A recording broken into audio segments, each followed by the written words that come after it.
Hi, welcome to Dungeons and Dyslexia. My name's Adrian, and today I want to take you through the difference between DrivethruRPG books and standard books that you already have. So we all struggle over the years trying to get copies of older books that are now well out of print, and you've got two choices. You can either go to the second-hand market, eBay, car boot sales, Oxfam, places like that, charity shops, and hope you can pick some up. Or you can go off to DrivethruRPG and print off a colour, deluxe, or different.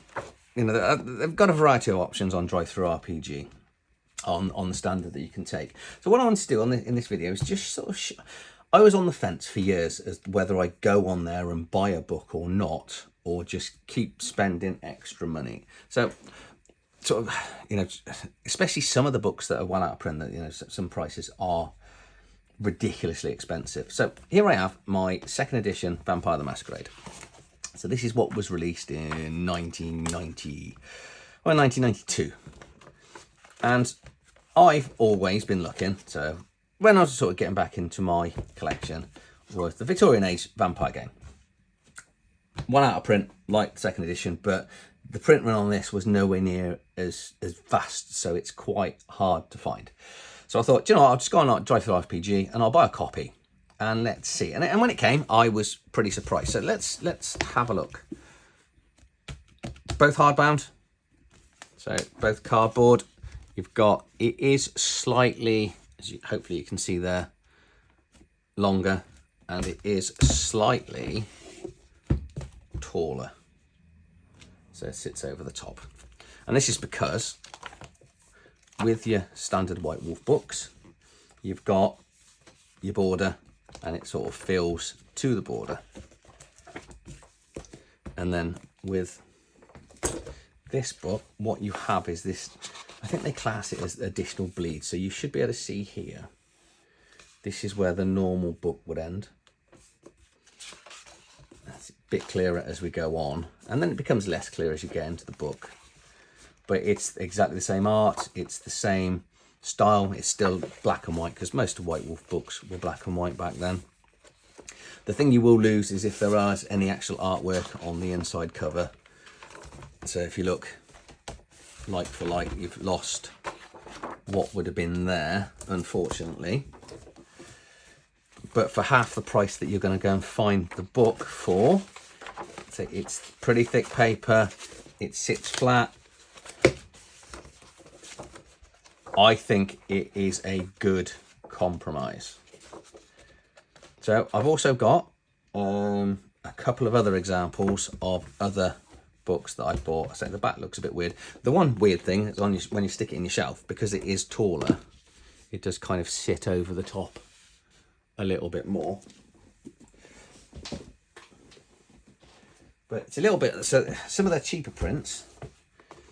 So we've got here Demon the Fallen and Demon the Fallen, the normal print copy, which the downside of not doing the more expensive copy on Drive-Thru is it comes like this, and I do worry that over time I think the spine will go, and then if anyone's ever a fan of sort of Slay, but especially the first, I think the pages may fall out. Don't quote me on it, because I don't want you not buying it because I said that it was going to fall out.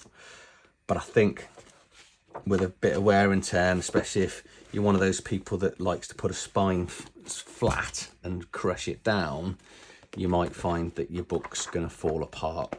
So I would recommend the hardbound books if you're going to go on to DrivethruRPG for the main books.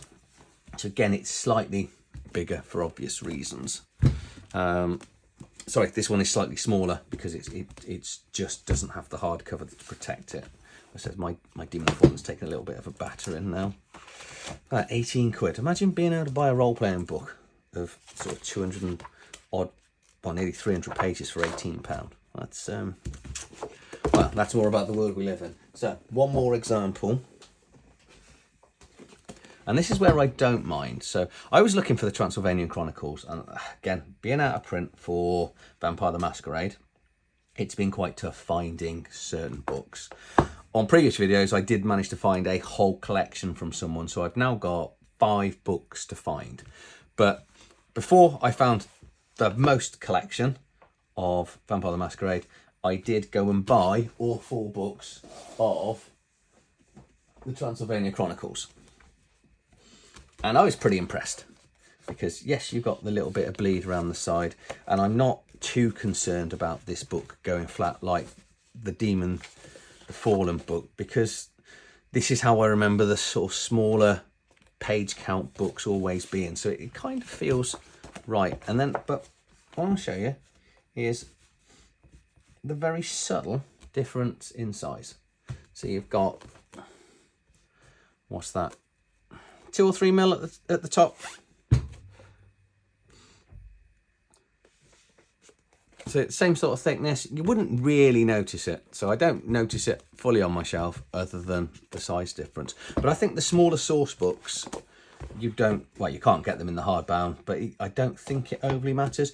Printing time, I was incredibly impressed in the UK. I thought it was going to be a couple of weeks before any of these arrived, and it was within 4 or 5 days. It was pretty good on DrivethruRPG. That's it. That's just my quick comparison, because I didn't see anyone talking about it on YouTube of the difference between the two, and I was always apprehensive on whether I went on DrivethruRPG to get a book, but I'm really pleased. You know, I'll use them again. I'll keep using them.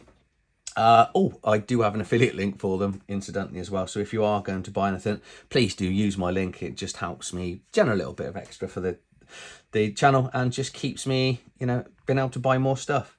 So that's it. I hope you've enjoyed this video. If you found it helpful, give it a thumbs up. If you're enjoying what I'm building on the channel, please do subscribe to here. I'm Adrian from Dungeons and Dyslexia, and I'll see you on the next one. Thanks for watching.